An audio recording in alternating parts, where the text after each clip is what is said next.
We'll try and take your breath away. This is Overdrive, but not with Hayes Noodles and the O-Dog. My name is Brendan Dunlop. Happy to be alongside a couple of regulars on Overdrive, at least in the summertime, Peter Holland and Frankie Corrado. I love that we showed up all wearing blue jackets, but that we don't clash with each other. Just proves that our chemistry is tip-top. Stylish guys. This show is much better looking than usual. I'm going to go ahead and say it. Clip that, Grappler, please. Yeah, you can run that back in the promo. Well, and I am hoping that our main man Jim Taddy, who hosted on Monday and Tuesday, is listening, because I think even just without Taddy, it just immediately increases the the appeal of the look of this show. Did you just stiff the Tap Man without him even here to defend himself? Yes, that's exactly what I did. You're getting a letter in the mail from Yes Guy Enterprises very shortly. Yeah, no, Guy, you're not getting a Christmas party invite or a Christmas card. Careful there. Trademarked. No? You got to be careful with that. The one that I used? Or the one that you just all of it, the whole shebang. You got to be careful. No, Guy. Whoa, just leave it alone. I guess that's it, being the new guy, being the rental guy. I'm learning on the job, my friend. You can say new guy. Yeah, learning on the job, my friend. Yeah. Well, exactly. I've enjoyed being the new guy. I've had plenty of opportunities. We had a really good conversation with Travis Snider in the last block. He was great, man. Listen, I think a lot of people liked him when he was a J as well. Yeah, I think so too. I think he had a lot of fanfare and people wanted him to do well, and he's doing good things now. Yeah, definitely. Hopefully that's you can stay in the public limelight and do that work, because if you didn't hear that conversation, I highly recommend you go back and listen to that podcast clip and give him a follow on Twitter as well, because he's being very honest and I think can resonate and connect with a lot of people. He strikes me as a thinker and like a reader, like he's got some philosophy behind him. I think he'd be a great guy in the dugout and connect him with. There's always those guys on the plane, hey, like they get on the bird and they get in their shorts and t-shirt and they pull out like a 300-page book, and like there's guys. You say 300 pages like that's really, really long. Is that not a long for a book? I wouldn't say that's that long. I'd say you pull that out and that's like an average sized book. What are you pulling out the Bible on a plane? You're not pulling out the Bible, but 270 pages, you're not going to flinch. But okay, this kind of concerns me, Frank. Like, what kind of books are you reading? Well, I'm also packing for the road, so I'm not trying to take up that much space with an 800-page book. Did you ever see me read a book on the plane? No, but that's the issue I'm trying to address here. I didn't see you read any books. I'm a big reader on the plane, or I was. Yeah, especially in Russia too. Well, I couldn't talk to anybody. Between poker hands. Yeah. I got a feeling, I didn't last too long at that table. Okay. I got a feeling that the Wi-Fi or the in-flight entertainment in the K is probably not as good as it would be flying around here. So that's why you had to pull out the old paperbacks. You know what? I was pretty lucky in the city I played in. We actually had our own plane, so it was like right there with flying in the National League. It was fantastic. And we had the same stewardesses every flight. And one of them in her broken English was like, "You read a lot." I was like, "Yes, I do," because I can't talk to anybody. What did you pick up? What were you reading? Tolstoy? What are you reading? No, I read sort of everything. I like biographies. I like real life stuff mostly. I'm not really into the sci-fi. I like a story here and there. Oh, okay. Yeah. Wow. How many books do you think Carlo's read in his career? Carlo He's got Colaiacovo. kids now. He's a reader now. Back in the day on the bird, you think Carlo was crushing books? Not one. I say we ask him. This is the benefit of doing this show and not having to wake up at 6 o'clock to ask him. Carlo Colaiacovo, host of First Up. How many books you read, Carlo? What's up, boys? I hate reading books. No kidding. I saw that answer coming. I'm listening to Peter talking about all the books he's reading. I'm thinking to myself, what a pigeon this guy is, man. Buddy, that's a bang. Maybe for you, man. I'm not a book reader, man. I read sports articles, and if you have an audio book, I'm happy to listen to it. But I just can't do the book thing, man. I wrote a book once. Would you read Dunlop's book just to be a good guy and be a good friend? I'd probably read a couple pages. I don't know if I could actually get through the whole thing. Well, the problem with me, Pete, and this is, I'm not trying to take a shot at you or anything, Brendan, but Peter, you said it best with kids. Ever since I had kids, I've been a guy that stays up and watched sports till the early hours of the morning, and I still do it now. The minute I start focusing on something with my eyes and have to read, I fall asleep. I wake up and the book's in my chest, and I'm like, why am I doing this? It's a pill for me to sleep.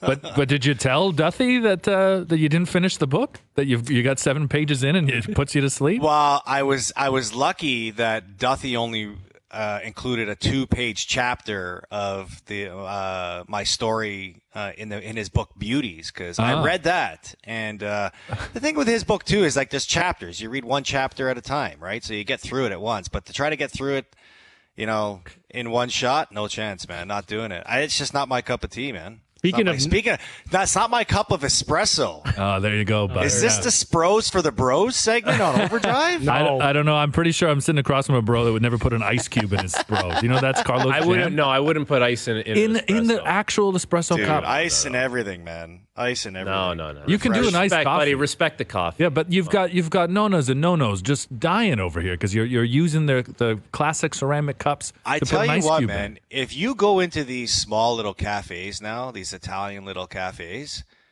it's the common thing now. People put ice in their espressos. They like the refreshness of it. Are we talking in July or like January? Because it's one thing if it's 40 degrees outside. Yeah, it's weird though. If you're what are you just sitting out there in Maple putting ice cubes in your Spro cups? Well, iced coffee February. is a thing. Ice Americano for sure. Yes, I'll have that. But you can have that. Like a short espresso is not getting an ice cube in. Okay, we had this conversation this morning just by fluke. Why does it cost more for an iced coffee when it's just ice in a coffee? Right, and why does it cost more for an Americano when all they're doing is just putting a little bit of hot water in an espresso? But because they had to do more work. Yeah. It's obvious. They had to go to the ice machine and put a bunch of ice in there. Yeah. And nowadays they want you to tip on that too. What a world. Wow. What a world. Yeah. The tipping options start at what, 25%? Oh, man. That's what they want. Hey, it's always this. I always feel I'm like this. Look, I would love to tip 18%, but there was not 18% service here. You just Right? poured the Americano. It's a simple transaction. I ask you for a coffee, you pour it in a cup, and away we go. Like there's nothing more to it. There you go. I knew that there would be some Spro talk with Carlo. I thought I would bring for it the up, bros, but, buddy. I'm surprised. I'm watching you on TV right now. I don't see the what do you call it? The Spro in front of you, the proper dish. Next time. I think I'd reserve that for the morning. So if I get another morning with you, I'll bring the proper Spro. I had the Bialetti and everything. It was it won't be anytime soon, buddy, because I got a lot of vacation coming up, and I'm so looking forward to it in the month of August. Yeah, I wonder how you're spending it, buddy. How many of those days on the golf course? I would say 90% of them. I'm trying to be. Like coming up, yes, I've got a lot of golf matches coming up. I'm still bitter about my one yesterday that I lost, and we don't need to get into that. But Frankie knows what I went through. Yeah, yesterday. I got a call from Carlo yesterday complaining that he's got to go to a golf match. He's got to give way too many shots, and then Carlo accidentally FaceTime videoed me, but I missed the call. Oh, wow. So I called him back on FaceTime video. I go, what's going on here? He goes, I meant to call my wife, and then I asked him how his round went, and Carlo was complaining, man. He was complaining. Man. I saw you were doing a little complaining this morning, Carlo, and he's a morning radio guy. Of course, he's complaining. Yeah, for sure. And you know what? You're up early. Maybe you're a little squirrely, but I saw complaining. I saw complaining today on Twitter, Carlo, because Radko Gudas and listen, the interview was done in his native language in Czechia, so there can always be a little that gets lost in translation. But he essentially said that he had talks with the Toronto Maple Leafs and, just talked about how the media pressure was one of the reasons why he didn't want to play here and didn't want to sign with this team. Now, he signs with the Anaheim Ducks. He gets $4 million a year. Like that's a very good deal. That's probably a little bit above market value for Radko Gudas and what he is as a player, and he's going to be in Southern California. But what'd you make of those comments from Radko Gudas about the media pressure here in Toronto? Do you guys just get the feeling that everybody around the NHL loves to take shots at the Maple Leafs? And they just like striking nerves into Maple Leaf fans because the outrage, it's fake outrage from Maple Leaf fans on social media. Fake outrage from Leafs fans? Come on, Carlo. Responding to this saying, oh, we didn't want him anyways. Go play in Anaheim. Good luck winning next year. It's like we here, us in the media, we ask for players to be more honest about things. We get a guy being honest about what he wanted to do and how he criticized him. Same thing with Ryan O'Reilly when he came out and explained, why he chose to play in Nashville versus Toronto. Look, people just choose a way of life, and that's what free agency offers you. Look, Toronto's not made for everybody. If you're going to get paid a certain amount of money to play in a different place where you don't have to deal with the same things that you have or different things that you have to deal with playing in Toronto, why wouldn't you choose it? I don't necessarily think of it as a bad thing for the guy. I don't buy into this whole theory it's tough to play in Toronto because the media is hard. Look, at the end of the day, what's hard about dealing with the media? You answer questions. What's hard about that? And at the end of the day, you're being held accountable for your play. Some guys like it, some guys don't. Obviously, Radko Gudas chose differently. Look, I never played with Radko, but I played on the same team as him, and he was hurt for most of the year when I played with him in Philly. He's an unbelievable guy. He's a guy you definitely want on your team because obviously we saw how he helped Florida. And maybe the run that he had with Florida last year, he's kind of thinking to himself, I don't know, man, I kind of want to just play regular season hockey and not play deep into June. And obviously I'm joking when I say that, but look, the guy chose Anaheim over to Toronto. I don't blame him that for one bit. I guess to follow up to this, at what point does it sort of just become a narrative now? And it's almost like an easy cop-out answer for somebody to say, oh, I don't want to play in Toronto because of the media pressure. Like, at what point is it not even factual anymore? It's just like, oh, I've heard this, and this is what I'm just going to go with. Yeah, I don't even look at it as a cop-out anymore because, I mean, realistically, in today's world, every time you do something, somebody wants to ask you a question about it. And I said it before, and I'm going to reiterate it again. We ask for players to give us their honest opinion. And then when they give us their honest opinion, we criticize them for it. People want to criticize them for it. Look, the thing about Toronto is that prior to them winning a playoff round this year and getting everybody's hopes up that maybe this was the year because they caught Florida in the second round, the Maple Leafs have been a team that have been easy to poke fun at. Let's be honest, because of the struggles that they've gone through. And then it's pretty safe to say that they get a lot of attention compared to what other teams in the league and other players get. But there's a good way to get attention. There's a bad way to get attention. And I'm going to use this as an example. I'm not necessarily highlighting him as the guy. But if Luke Schenn didn't get traded to the Toronto Maple Leafs and have the impact that he had in the playoffs that he did, would he be staring at a 3-year contract right now in Nashville? Right? So there's a positive way to get attention in this market, and obviously there's a negative way that players look at attention in this market. And the negative way is they don't want to deal with all the criticism that comes with it. At the end of the day, if I was growing up and I was playing in this stage in hockey, and you guys can comment on this too because you no longer play. Actually, I don't know how the comeback's coming, Peter, if you're still on that path, but we don't have enough time in the show to dive into that. But let's be honest, if you're a guy that loves to compete and you want to play on a winning team and you want to, play in a market that cares, I don't see why people look at Toronto and say, I don't want to play there because of that. When you talk about Major League Baseball players, do players say they don't want to play in New York, or does everybody say they want to play for the Yankees? Or does everybody say they want to play for the Dodgers? It seems like every time there's a big name out there on the market, it's the Yankees and the Dodgers that are linked. How are those markets in that sport any different than the Maple Leafs are? Good point. Yeah, and it is a good point. And the other point you bring up that's correct as well is about players that play in Toronto. It seems to platform them from time to time. And just look at how many players the Leafs have lost on waivers over the years, right? Like it seems like the Leafs. Or how many players have left the Leafs to get better contracts elsewhere. For sure. It's a bigger profile. And you know what? Like you look at the way this team's blue line is constructed right now. Luke Schenn leaves. They are pursuing Radko Gudas. They're not able to get him. And they have a void on that blue line of that kind of player, that mean, physical kind of guy. And if the season were to start today, like they'd be going into the season without that kind of player. Where are you at with the way the Leafs blue line is constructed? And does that at least give you any kind of hope knowing that Brad Treliving was in or trying to pursue a player like Radko Gudas, knowing that the team needs that kind of player? Okay, so I know Brad Treliving has been pretty open and honest about how he wants to build this team with his vision, and a lot of it has to do with the way the defense is built and the way the defense plays. I haven't seen it yet. To me, John Klingberg isn't the prototypical guy that fits the mold of, the identity of what we see in a defenseman come playoff time. Now, he's a guy that can definitely if he finds his form like he was in Dallas, can make this team more offensively dangerous, with the point production, with the puck moving, and obviously the way he can run a power play. But you guys watch the same hockey I do every year in the playoffs. What are the teams that go the farthest? How do they usually get there? What are their defense look like? They definitely don't look like anything the Maple Leafs blue line looks like right now.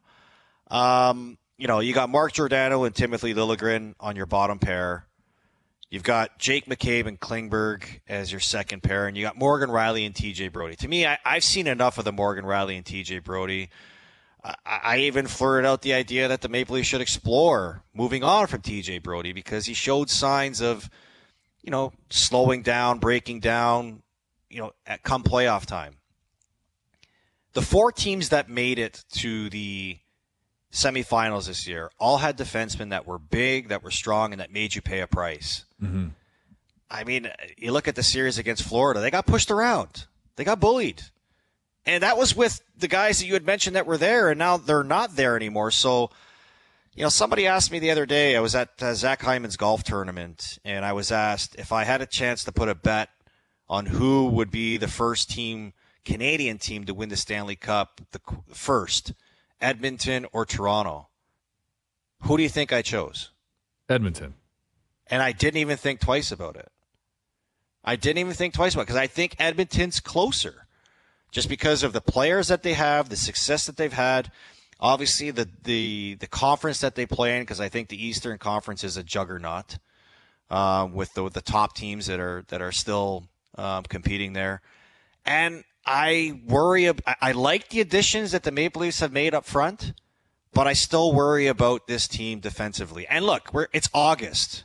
You know what I mean? So much can change when they drop the puck on opening night. But I think in order to continue or at least follow up the success they had in the playoffs this year, nobody can feel confident saying that this group of defense, the way that they're built, can win them more than a round or 2 next year. Nobody can. Did it hurt to give that answer, though, to say Edmonton? Did you look around to see who was listening to you? He was at Zach Hyman's golf tournament. Yeah, but it's still I tried to make sure that I got my ticket, or my invite back there next year. How was the food? I heard it was incredible. Oh, my God, man. So I left there right after my show, and I got there a little bit late, and everybody was already teed off, so I joined my foursome at the second hole. And I hadn't eaten anything yet. I'm like, man, I'm starving. Should have got something at the halfway house. Every hole, there was a food station. So by the end of it, you're like stuffed, man. And then there's dinner. And I'm like, I can't do this, man. I feel like so gross right now. But yeah, but what a great problem to have out there, eh? It's Hyman's tournament. I heard about it at the gym, and all the guys were raving. I guess there was some banana muffins or something that were just spectacular. Banana muffins, burgers, spadinis, bang, taco salads, organic salads. It was everywhere, man. It was nuts. It was nuts. Well, you've never got excited about an organic salad. Give me a break, Carlo. Well, it's funny. It was like what the 12th. Talking about? Hold on a second. It was like the 12th hole in, and I just finished smashing a burger the hole before. And you're like, ooh, give me some chickpeas and a quinoa salad? Come on. I pull up to the next hole, and the lady goes, do you want to take a meal with you? It's like one of those to-go container on the to-go container. I'm like, this is a meal you would eat on an empty stomach. I immediately respect golfers who have ketchup stains on their golf towel. Right? Immediately respect you. But the point I wanted to add on, Carlo, to you saying the Edmonton Oilers are closer than the Toronto Maple Leafs. I have the privilege to be in the gym every day right now with that Oil cohort. There's Hyman, Nurse, McDavid, Dreisaitl's in the gym right now. And these guys show up every day. And the work ethic that they put forward is very, very impressive. And I can't comment on the Leafs leaders right now because I haven't seen it firsthand for many years. But I will say that watching the Edmonton guys go at it is something to aspire to. And even when we scrimmage on Fridays, McDavid sets the pace, man. Like, does he even smile in those skates?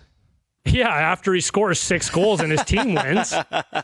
I still don't think he smiles. Like he's on another level. Those two mean business out there, man. Like McDavid and Draisaitl, at some point, year after year of losing in the second round or the conference finals, whatever the case is, like you got to think at some point those guys break through. They're just way too good. That Draisaitl is a beast. Like he's an absolute animal. And they just keep getting better and better. And Carlo, when you think about Edmonton, they have their top five forwards basically locked in, right? Like McDavid, Draisaitl, Hyman, Nugent Hopkins, and Evander Kane.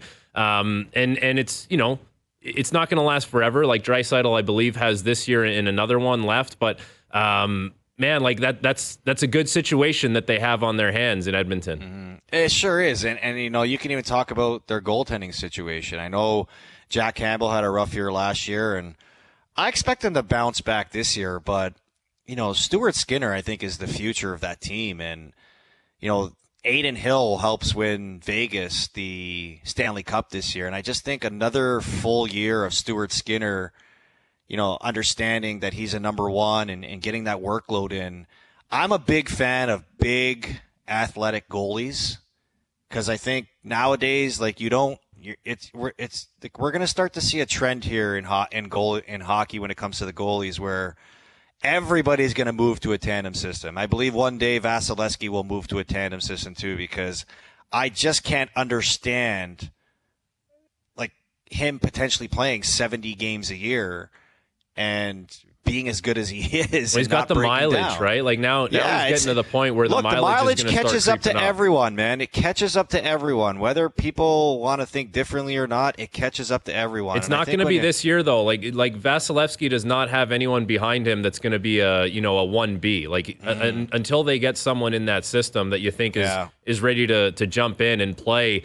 I don't know if you want to call it 35 games. It's not going to be the case. Like, Carlo, what do you think? What's more likely when you look ahead to this season? So the Boston Bruins last year, 135 points. The Ottawa Senators, 86 points.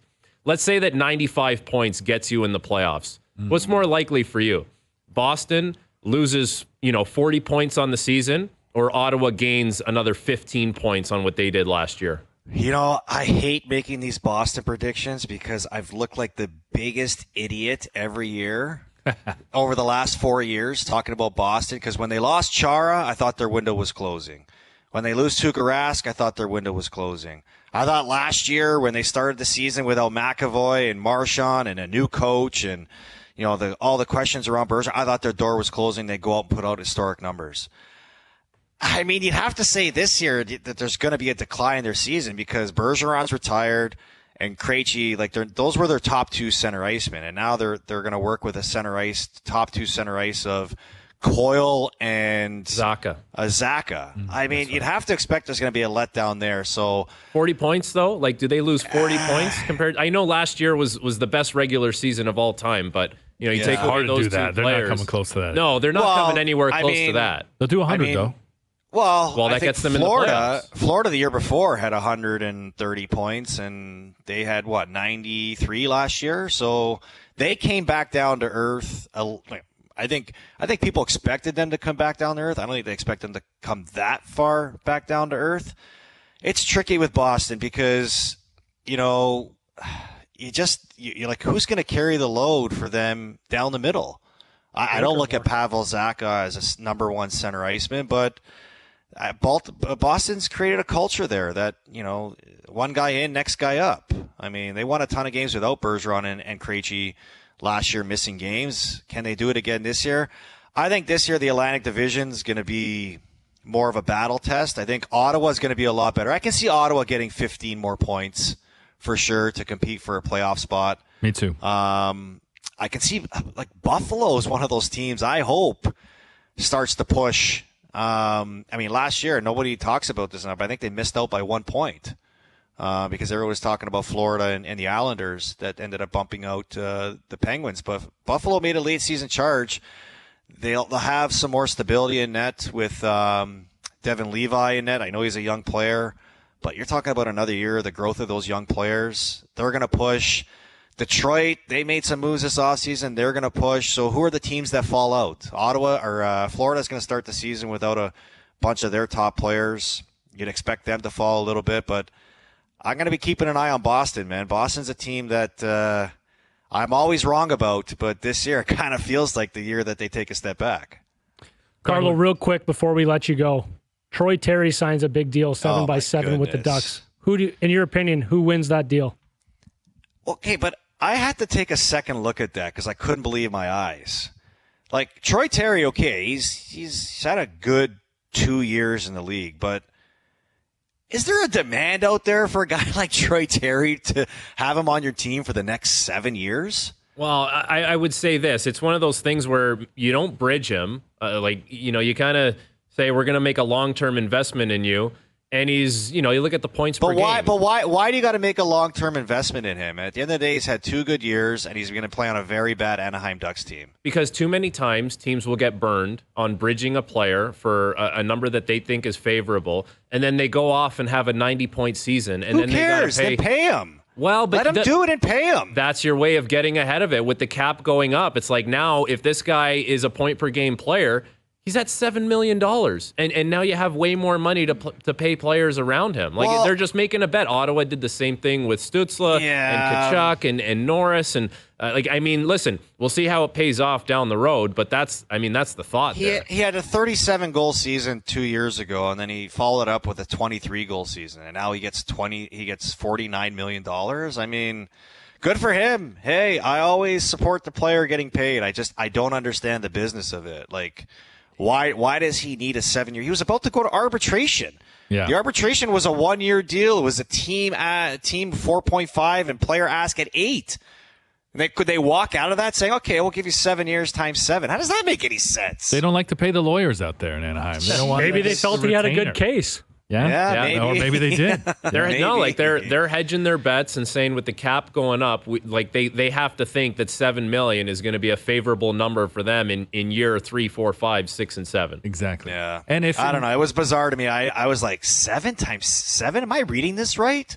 Yeah. And I did read it right. I was surprised to see it was 7 years too. I'll be honest with you, but I agree with Frankie about not wanting to get burned on the bridge, and then it's also a favorable deal if you got to move him in 3.5 years and the cap goes up. That number, $7 million, is probably going to be pretty accurate at that point. In Vancouver, Elias Pettersson, number 1 center there, he bridged, and now he's going to get with Sebastian Aho getting 9.75. If that guy comes back this year and has another 100-point season, and he's top 10 in the Selke voting, it could start with an 11. It very well could start with an 11, and they could have had him, locked up long term. Who knows? Maybe it started with an 8. Maybe it was 8.5, and you believed in him at that point. I'm all for the players making as much money as they can. I hope this is a cycle of more players starting to break that $10 million barrier that seems to be difficult to break in this league, and that only means that the cap is going up and the league is doing well because the amount of money these NBA players are making, and now soccer players with the Saudi League and NFL stars, I'm sorry, man. What NBA players make is absurd. I just love the point that we're at now where Carlo Colaiacovo, in talking about money in sports, is throwing in the Saudi League and just getting a soccer reference in there. This just shows, man, the world is a different place, Carlo. The world is a different Carlo place. would have gone to the Saudi Hockey League. Oh, no 100%, man. No questions asked. 100%. Joining us now from the Riyadh All-Stars, it's Carlo Colaiacovo. 6 months sacrifice for life-changing money. And buddy. Carlo, you would have bought your own equipment too, happily. Happily. I would have done everything they asked happily, as long as my bank account had a lot of zeros in it. This was great, man. Well, hey, go enjoy a nice coffee before dinner, buddy, and we'll talk to you again soon, pal. All right, buddy. Got hot dogs and hamburgers for dinner, so there you go. I'm going to have 2 of each. Beautiful Ciao, summer boys. night. Carlo Colaiacovo joining us on the Maple Toyota hotline. Build your next dream Toyota at Maple Toyota, and check out Maple Toyota's pre-owned inventory arriving daily. It's time to Toyota. Visit mapletoyota.com. Love talking puck with Carlo. I also love that Pete just drops his workout buddies like it's no big deal. Yeah. I'm turning down workout invites from Matthew Shinetti.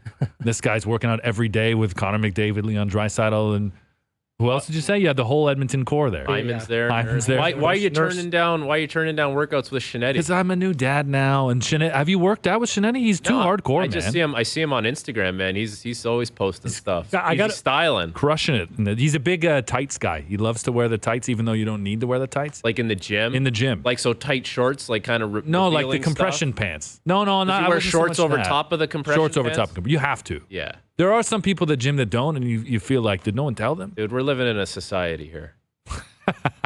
Guys, I got to put a bow on the convo with Carlo because I'm also all for the players taking as much money as they can get and that they deserve. But we also live in a salary cap era where the more money the top guys take, the less money the bottom guys get. Yeah.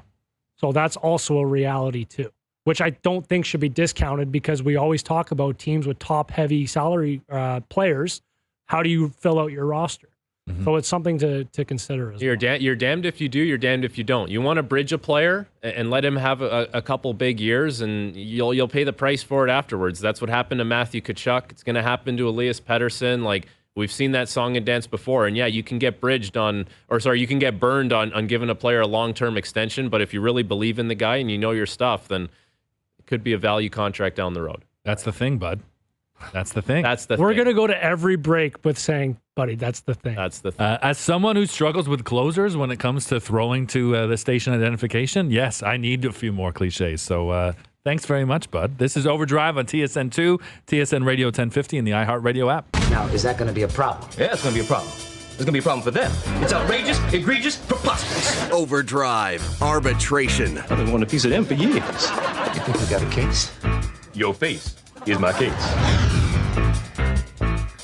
I love segments with their own elements, their own imaging, Grappler.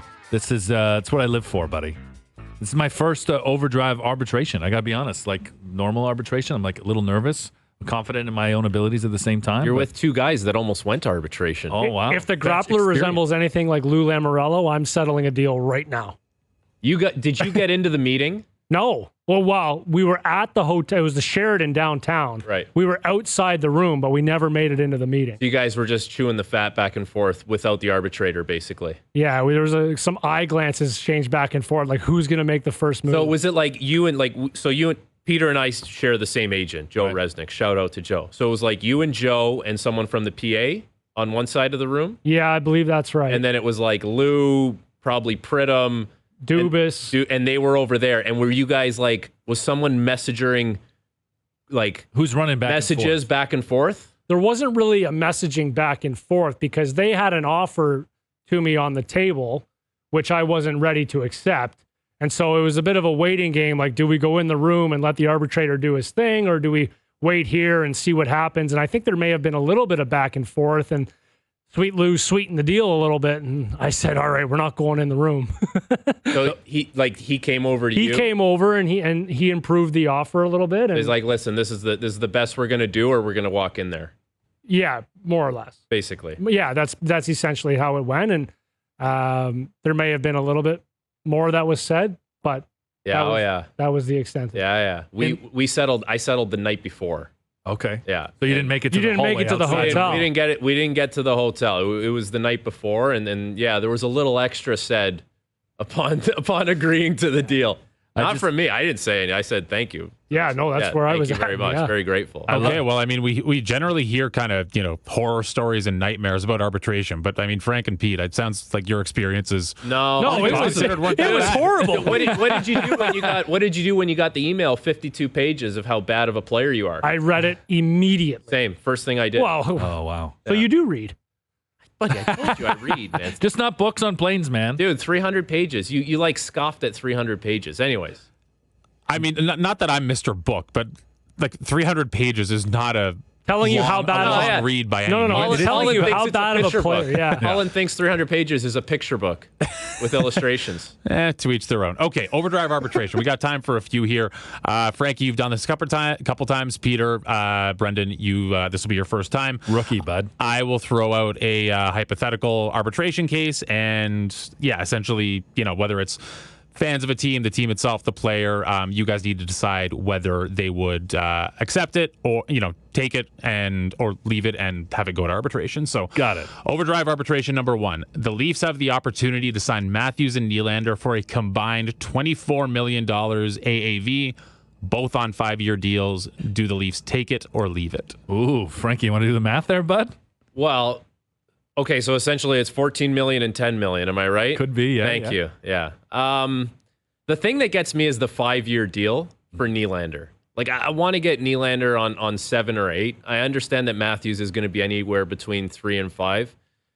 Like, if Willie Nylander is going to get, let's say it's even 14.5 and 9.5, I still think Willie needs to be on a longer term than that at that number. So I'm probably going to leave it. I would leave that. Pete? This is a good one, but I think I'm also going to leave it. And I'm not saying that I believe that both those players are probably worth that dollar figure. Austin especially, but I mean, Willie Nylander's put up some amazing numbers. He very well justifies a $10 million contract. Mm-hmm. I'm not as hung up on the 5 years. I'm more hung up on just the Leafs cap structure. And I'm not sure that they can lock into a deal like that with those two guys. So I'm going to leave it. Yeah, I'm going to leave it as well because I think you're setting yourself up for more problems down the road with 5 years. Even with the cap going up? Even with the cap going up. For me, it was more the term. Like, I want Nylander locked in. Yeah. Matthews holds the cards, man. Like, he's one of the best. He's top 5 player in the game. I fully expect him to come back this year. Maybe not be a 60-goal guy, but like he should be north of 50 again. Like he had a bad year and he scored 40. Yeah, like this guy scores 40 on an off year. Like he should be coming in this year, and 50 should be very, very attainable and should be right up there with those two animals in Edmonton, Draisaitl and McDavid. I mean animals in the nicest way. Yeah, but that's what they are. They've been working out with Pete all summer, so I'm more worried about He's fed in a bar for them. Exactly. That's what I'm saying. Okay, we're off and running. Overdrive arbitration number 2. The Boston Bruins are offered the second wildcard spot this coming season. Do they take it or leave it? Oh, I think they absolutely take it. The Boston Bruins, to me, I'm going to use an analogy here that may not be that familiar, but they're sort of like the London Knights of the OHL, where in the OHL, it's supposed to be like every 3 or 4 years, a team goes through a rebuild. They're brutal for a little while, and then they make their way back to the Memorial Cup. Every year, the London Knights seem to put together a team that competes for the Memorial Cup. I think the Boston Bruins, as Carlo said too, where they went through the transition out of Tuukka Rask, now they're staring down the barrel of losing Bergeron, and when they lost to Zdeno Chara before that, I just don't think this team goes away. But so I think they're going to be fine. But the fact that you're giving them a postseason spot with a wild card, I think you take that. You're getting a playoff berth. Yeah, I take it as well, and I wouldn't want to be the team that gets them, that has to play them. Just for the sake of an argument, I'm going to leave it. If I'm the Boston Bruins, I'm going to leave it, and I'll tell you why. Carlo talked about it. Every single year, people, whatever pundits will make a prediction. This is the year the Boston Bruins fall off the face of the earth. They just can't do it anymore. The guys are too old. They don't have it anymore. Last year, everyone said that. They had the best regular season in the history of the NHL. Now, I'm not saying they're going to do that again, but they can still have aspirations with the team that they have of having home ice advantage. Didn't do them any good this year. They ended up losing to the Florida Panthers in 7 games with that home ice advantage, but I don't see them falling off a cliff. And they're if they're always in that situation where people think that's going to happen year after year, it seems like they prove everyone wrong. They could do it again, and they love proving everyone wrong. They love that. And they're good at it. Brad Marchand loves that. Like he's made a career out of that. 100%. It's his brand. Yeah. Yeah, I think one reason why they might take it is, and Frankie, you mentioned it, like the team that beat them, the Florida Panthers, had that same second wildcard spot. So, I mean, clearly a run can be made from that position. I mean, it's obviously not as likely, and you want to have that home ice, but you do wonder if, it's all hypothetical. It doesn't matter, but you do wonder if they were offered that opportunity. It's like, you know what, this team did this to us from that position. We're going to go and do the same thing. And the other thing, Grappler, like take a look around the Atlantic, okay? Is Toronto better or worse than they were last year? You can make an argument both ways, but their blue line's not better, right? Like up front, Bertuzzi's an upgrade on Bunting. Domi's an upgrade on Kerfoot. But there's some other, it's a little thin in other spots, right? So it's tough to say that the Leafs are better. Ottawa's going to be better. Buffalo gets better internally. But like Florida is going to start the season with a lot of injuries. There's still going to be opportunities for Boston as long as they're healthy with the players they have to be at the top of the Atlantic Division. Yeah, and even listen, are they going to finish first in the East again? Unlikely, but even if it's home ice through the first 2 rounds or something like that, I mean, there's obviously some value to that. So, anyways, moving on. We got time for one more here before we go to break. The Jays don't get Bo Bichette back for the rest of the season, but are offered a 100% healthy Bo for day 1 of the playoffs if they make it. Do they take it or leave it? Does that assume they're in the playoffs, or it could go either way? Assuming they make it. Assuming they're in the playoffs? Yes. Yeah, I think you take that. I think you take that. Listen, right now the goal for the Jays is just to get into the playoffs. Keep that final wild card spot, and anything can happen. The Phillies made a run last year, and people didn't think the Phillies were going to go that far. So You just need Bo healthy and ready for the playoffs, and you need a lot of other pieces around Bo to be playing well down the stretch here to get yourself into the playoffs. They're a good enough team to make the playoffs without him. So, yeah, you're taking it, and you hope that you're in a better situation in the postseason than the last few wildcard dates that have been too short-lived. But the question the Grappler threw out was they were guaranteed a playoff spot. So not that they're grinding for it. But either way, look, I agree. If you're saying the question is based on them getting a playoff berth and then Bo's 100% healthy, yeah, you take it. Mm-hmm. If the question is not how I'm reading it, which is the Jays have to grind for a playoff spot and they don't have Bo Bichette to do that, then you leave it. Just having that guy 100% healthy is something that feels like a fantasy. Well, we talked about like the spark plug for the team, right? And George Springer, how he might need to be that. And when he's playing well, generally speaking, the team has a little more energy. Like Bo Bichette's bat has that effect. Mm-hmm. And right now they don't have that bat in the lineup. And last night, the only bat that gives you any kind of life is off Danny Jansen, who, is I think second in RBIs right now in the American League for catchers. He's fourth in the majors. Like, this guy's having a big time year, but like we talked about earlier on in the show, it can't be the Danny Jansen show. It can be a complimentary piece, but there's plenty of guys around Danny Jansen, and Bo's hurt right now, but it's got to be Vladdy. It's got to be George. Like, there's plenty of guys that can contribute here and get this team to the playoffs. This is the Frankie, Pete, and Dunlop show, Overdrive. We're going to take a break, but more arbitration on the other side. TSN 1050, once again delivering backpacks filled with school supplies to support local families. It's all part of our 9th annual Back to School Backpacks event happening Wednesday, August 23rd. This year's event presented by Healthy Planet, together in partnership with the Children's Breakfast Clubs. 1,010 young students will receive the tools that they need to succeed before the school bell rings in September. For all details, head to tsn50.ca. Those back-to-school commercials are already playing, eh? That's how you know, man. That's how you know summer's over. No, I'm not buying it. There should be like a law. Like the CRTC, I'm sure, has been lobbied by somebody. Like the Parents for Peace coalition that just want to, have some summers or not be. Or maybe it's some parents that want the ad so the kids are afraid. I was walking through Canadian Tire yesterday, and they already had Halloween stuff up on one of their shelves. Yeah, you know what's coming now too? Those Halloween stores. What's it called? Like Spirit Halloween. You see them take over like a vacant building and then put the banner up. Sure. What is it called? Who's going into one? Yeah, I don't know. Spirit Halloween. That's what it's called. That's right? what it's called. But who's going in there August 5th Buying Halloween for stuff. a Halloween costume? I don't know. I don't think people are like ahead of the game as they were in the past. I'm like a day before guy. Oh, me I'm too. like, oh crap, I got this Halloween party. I better figure something out here. I'm also a Christmas Eve shopper too. Oh, my dad's the king of that. Oh, really? Oh, yeah. Me and Mr. Holland. There you go. Dad's calling me the day before Christmas going, hey, what should I get your mom? Grappler, I feel like you're much more prepared. That's part of the producer qualities that you have. No, not a chance. I'm prepared as a producer and completely unprepared. Maybe not Christmas Eve shopper, but like final week shopper. Yeah. When it's my wife's birthday is June 1st. I'm pretty sure the 4 years we've been together, it's been like post May 29th when everything has been put together. If she's listening, that could be a problem. You know what you do? You know what you do now, Grappler? You order some flowers and set the date for that date. Like, you can order them way ahead. Like, it's like scheduling an email. Like, I want this email to be sent I was just going to say like scheduling a bill payment every month. That's right. Every year it's being delivered the same day. You can do it after the show, and it's going to show up June 1st. I lead the league in scheduled emails, by the way. Like 8 a.m. sharp. Like, wow, this guy's on it. Like, all these 8 a.m. they're all scheduled at 3:30 a.m.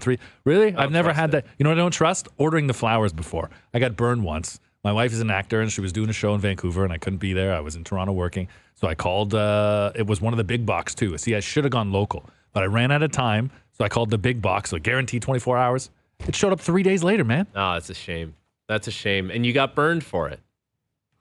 You got burned. What'd you do, though? Did you double down? Or did you have to say, no, I bought you flowers? No, you had to get jewelry after. Honest, I did it. No, I didn't double down. But it's like she didn't say anything. And I'm like, it's weird that she didn't say anything. And there was kind of like a short conversation. I'm like, I'm like, maybe they didn't show. Like, what do I do now? So I remember being afraid about that. Talk about getting in a bad spot. It worked out. I'm pretty good at that. That's the thing. This is Overdrive, brought to you by FanDuel, bringing you everything from the opening line to the final score. Stick around. Lots more to come here on TSN 2 and TSN Radio 1050.